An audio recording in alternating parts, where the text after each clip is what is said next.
I think there's only 6 sections with this chapter, maybe 7. The first 3 are relatively easy. The second and third unit or parts of this chapter are all graphing. It's kind of the same thing over and over. So what we're going to do is we'll quiz out of this first half next Tuesday, and then when we come back, it's a nice clean break into the second half of the chapter. We should be able to knock that out in 3-4 days as well. This seems like it takes forever to get through because we have that little 5-day break, but in the long run, it's a relatively easy section. After we do rational expressions, then we go to radicals, and then if we have time, we'll get to the log stuff. If we don't get to the logs before break or before finals, it's not the end of the world. We can do that first thing when we come back second semester. We're ambitious, but not stupid. Yes, sir? Okay, so if we did get to it before the end of the first semester, would you put it on our final? Yeah. And then if we didn't, we would put it on our second semester? Yes, sir. Yeah. It's going to be really close. To be honest, I mean, I know that in December we have, 3 weeks, really, with this. It'll be really close to be able to finish them all off. Yeah? Is the final is cumulative? It is. The final is what? Cumulative. And we'll worry about that when we get later on. So what we're going to talk about today is stuff called inverse and joint variation. And some of the stuff that you've probably have done, if you think way back to your first algebra class, in your first algebra class, you probably talked about something called direct variation. Yes. Now, if you remember, direct variation was kind of like a precursor to slopes. Do you vaguely remember that? Yeah. Nope.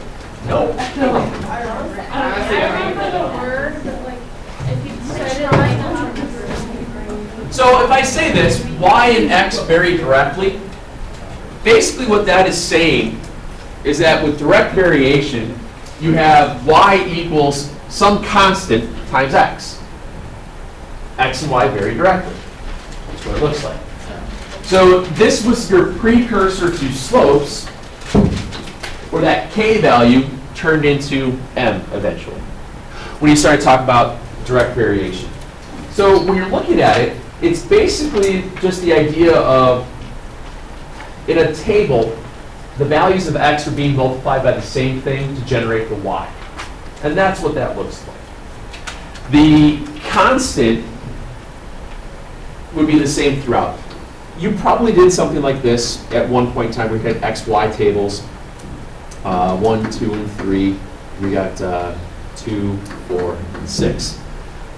Looking at that table, there's a constant multiplier to the value of x to generate the y.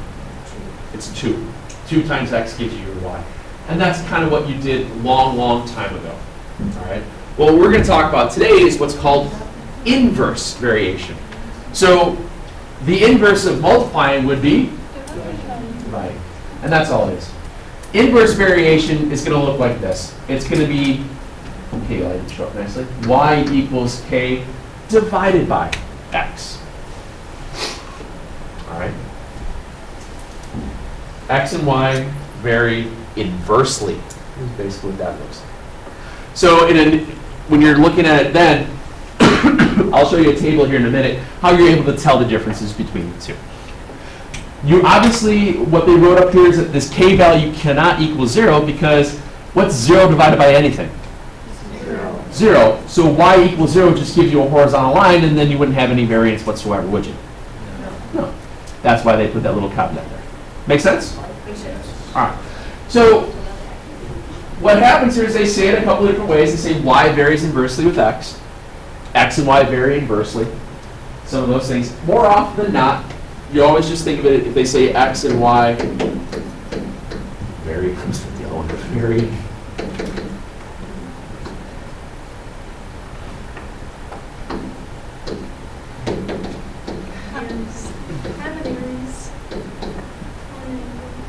If x and y varies inverse, I don't even know how to spell vary. It's vary, V-A-R-Y. There it is. Is that yeah, that works. That works. That's the right vary, correct? Yeah. I'm very happy that's the right vary.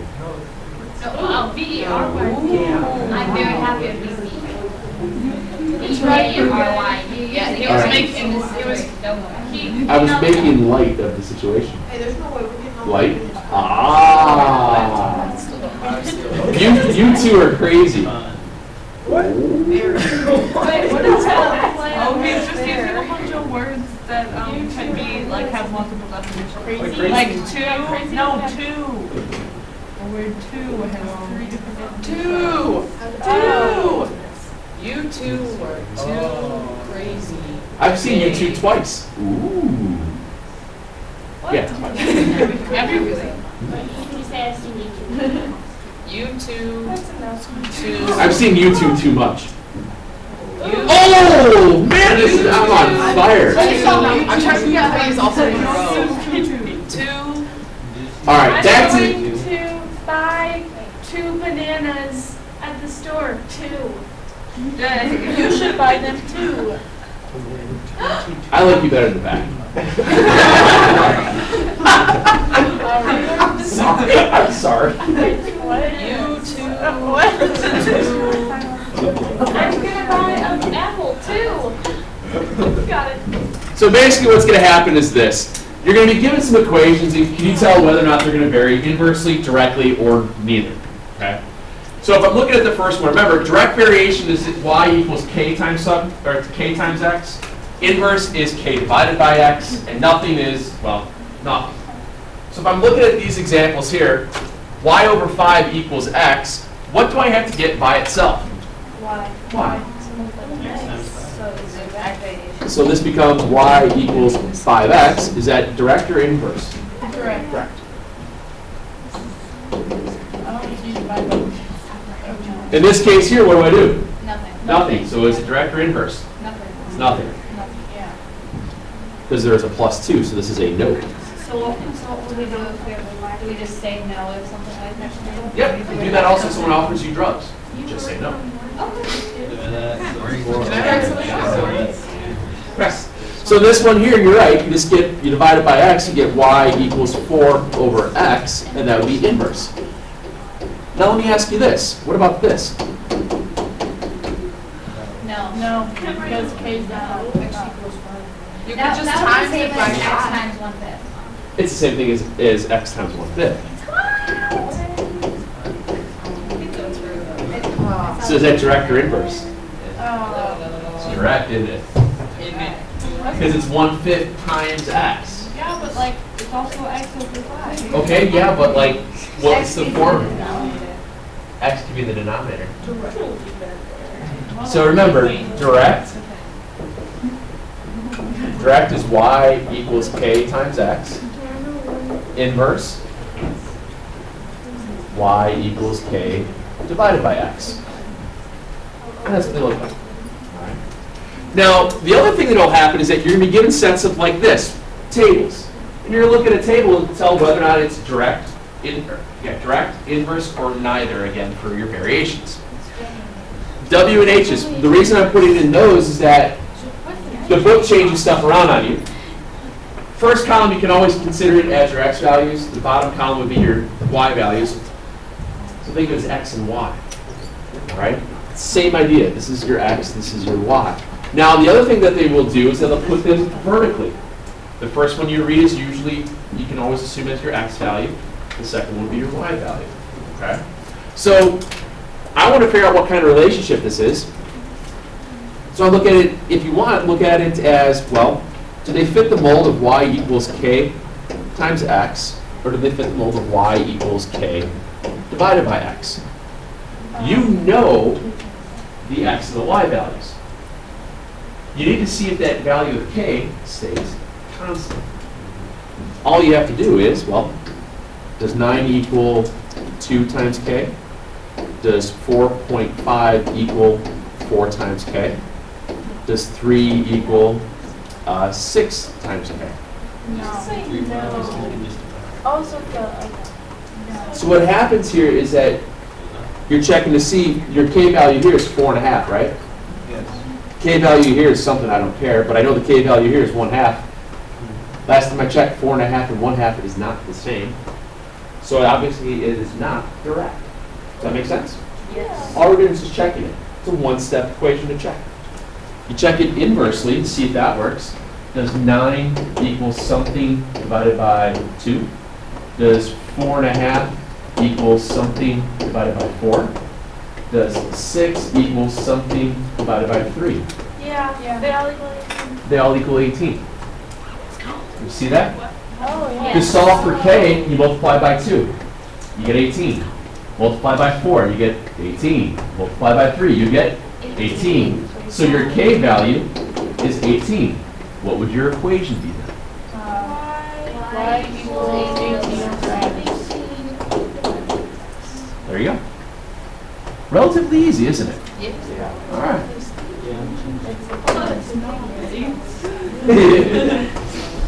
Wait! There's more.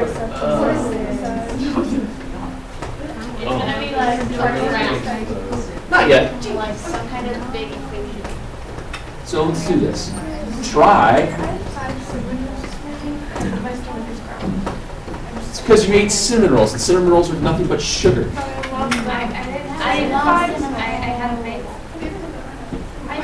I was running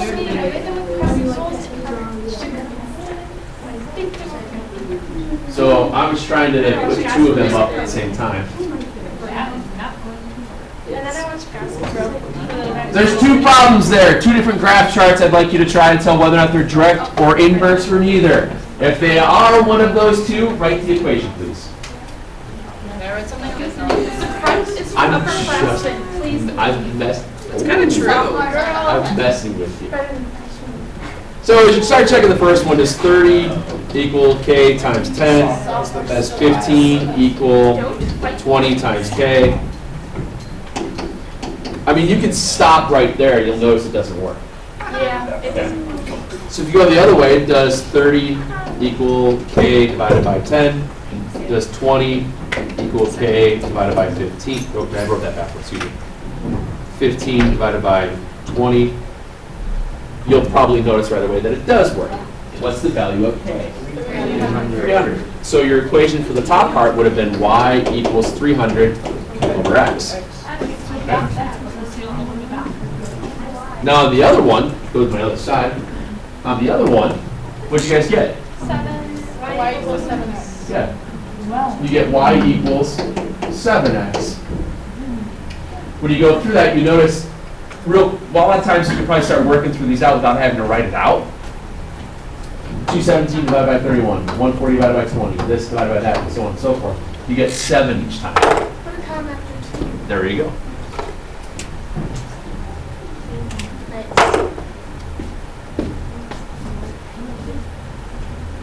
That works.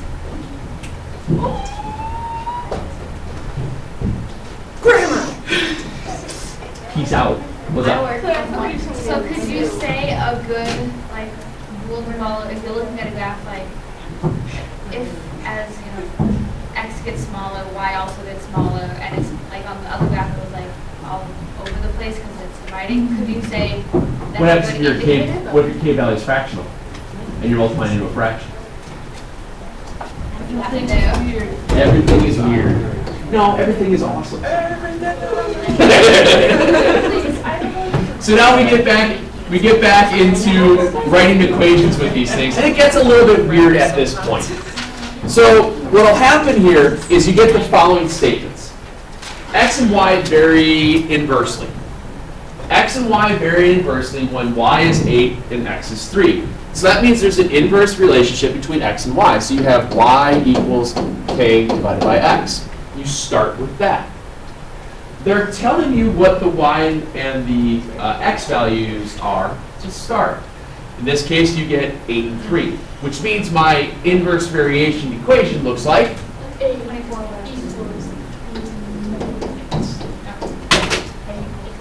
you get 8 equals k over 3, and you already said it. What you have to do then is just solve for k, and you get. So k becomes 24. So your generic is y equals 24 over x. And then they ask you find y when x is -4, and you get -6. 6. Yay. This should be really, really easy. Leave it up. Teaching this I'll take it. now. I would use it. Dad. Dad. Bye. Can I write something on the window? Not right now. They don't worry about inverse variations quite yet, because what we're going to do with these things starting like tomorrow, we're going to start graphing. And you graph these, and these are actually, a lot of these become sideways hyperbolas. Oh, nice. I missed those. I can't remember what a hyperbola is. Baby, come back. Seriously? Right? You're going to get that back to me. I was born. Is that air supply? Yes. Yeah. I It know the is? song, not the artist. Why do I know that? Baby, come back. Useless information. All right. Probably that's so. Sorry, kid.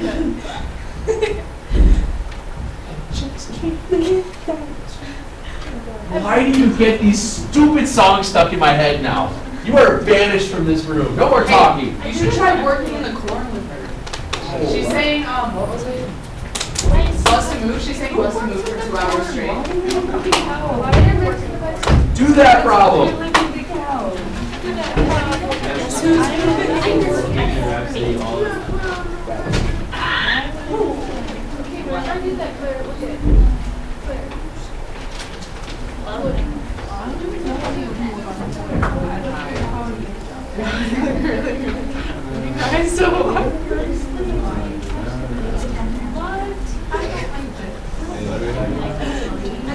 Dumb question. There's no such thing as a dumb question. It's just questions that aren't asked. Why does it say that it varies inversely? Does that just mean you know which way to set it up? Yeah.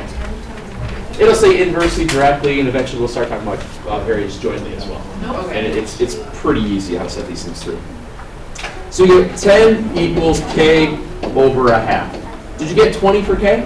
No, I got 5. I did, but then I realized I was making a big Because I didn't use my calculator. What is that? I was making sure that you didn't say 20, because a lot of times people do. Just making sure. Oh, so we were right. Oh,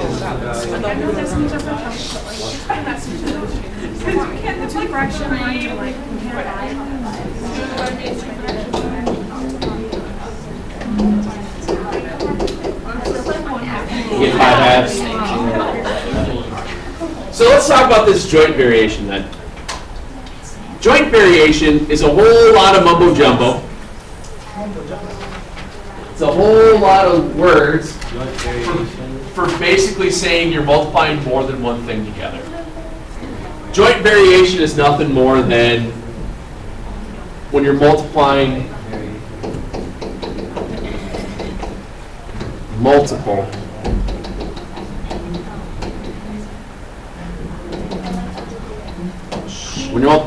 things. So if you say that z varies jointly with x and y, if z varies jointly with x and y, basically that's telling you that z is created by multiplying x and y together times some constant. Correct. So it would be this. Z equals k x y. That's all that looks like. And if you think about it, you've done that. You've done that. Not so much the quadratic, but you did that when we had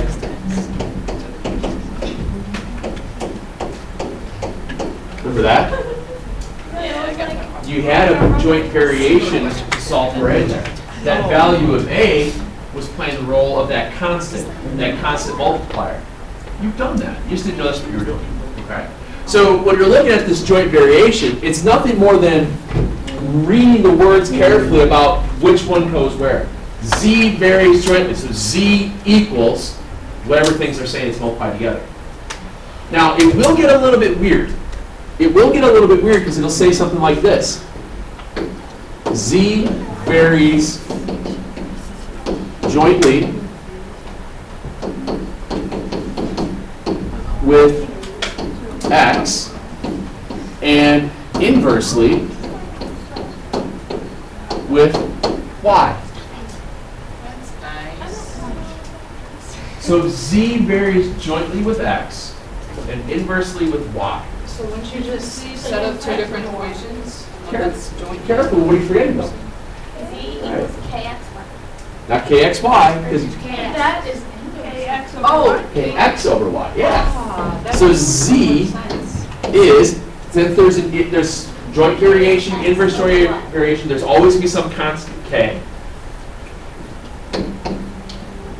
And then you're jointly with x, inversely with y.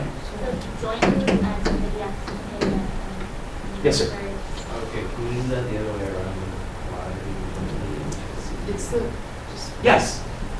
Yeah, it just depends on how it's written. You could say z varies jointly with y, inversely with x. So then be z equals k times y all over x. Same thing. It just depends on how it's written.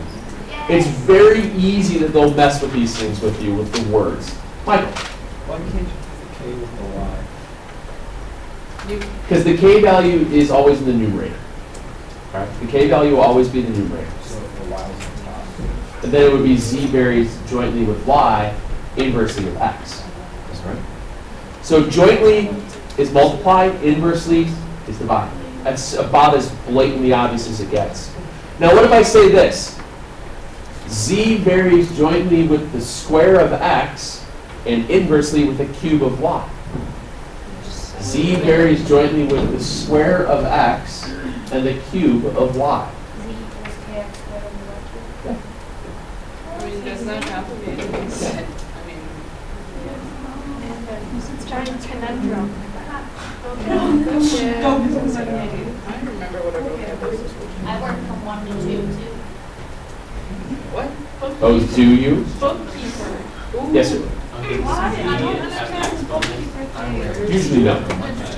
It's like Okay. Oh, there's just a lot of yeah. Oh, are they? What did they say? Y varies directly with x. What does that look like? Y times K, I mean, KX. K times X. I just said Y equals KX. I didn't hear you. Y varies inversely with Y x. equals K Y over equals X. KX. Can you say like x varies directly with k and then it'd be like, would be the same? X varies directly with k. So like X was on Yeah, or x X varies side. inversely with k? Yes, you I can. didn't- Then I didn't mean that, I meant x varies inversely with y. Can you do that? X varies inversely with y. If X varies inversely with y, it would be x equals k over y, Okay. which is the same thing as y equals k over x. Yeah. But you're right. It just depends on how it's said. All right. Well, you're perfectly fine. If it's said like that, yes, that you just leave it like that. Okay. But usually it's the y. Your x generates the y. Okay. This one's Z equals KXY. Okay. All right. Y varies inversely with the square of x. Y equals K over X squared. Wow, stop. I'm writing this down so I just know what it is. This is in your book. It's right in your book. Z varies directly with x, or Z varies directly with y, inversely with x. Y times K over X. Yay! Did you hear that? No, you're talking so. Joking! No, I really didn't hear you. Don't hate me. I already knew it was too late. I know. I'll get over it. if the other classes are like this.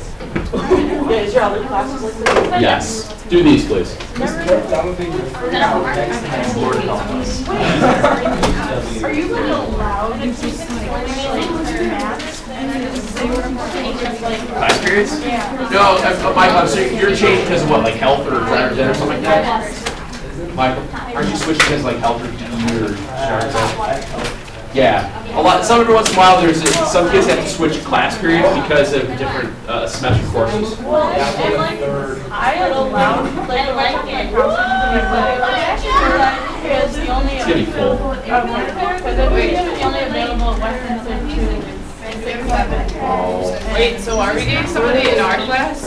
That would be so cool.